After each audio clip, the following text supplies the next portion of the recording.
So tar spot is a relatively new disease in the US, as we know, but it has been around in South America for some number of years. And so BASF does have the same active ingredients in South America, and so we know that we can anticipate really good activity from both headline amp, which we saw this season in growers' fields in tar spot affected areas, as well as pre-Axer fungicide. So for both of those, we do have a 2EE registration within the affected states.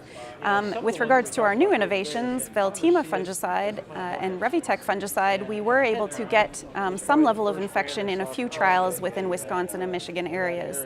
And so did see some very exceptional performance with those two products and are really excited to be doing some additional research in your area next season. So the reason that tar spot was a really big issue last year was based on environmental conditions. And so like any disease, there are certain environmental conditions that are needed to be present in order for that disease to flourish. So we do have the pathogen, we have that source, we've had it for a few years. So we have that source of inoculum, and last year in certain parts of Wisconsin, Michigan, for example, there were early timings of environmental conditions that were favorable for the disease. And so in some instances we saw some flare-ups essentially around that V6 timing in corn.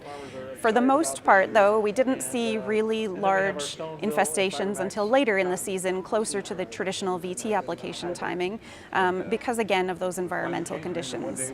So with regards to fungicides and application timing, our recommendation is to watch and see what's happening in your own fields. If you know that you've had tar spot in the past, you know that that inoculum source is there, and so you can try and forecast, essentially looking for very humid conditions.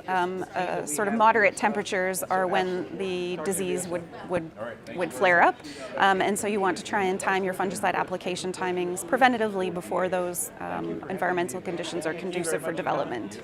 So often with all of these diseases, you do want to be scouting, right? But you want to be scouting early because it is your ear leaf and above that you want to protect. And so if you're seeing the disease in the lower canopy, definitely want to think about applying to protect that ear leaf and above. So I don't think that it's too late.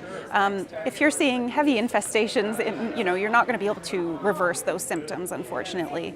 But timing that application preventatively will be your best opportunity.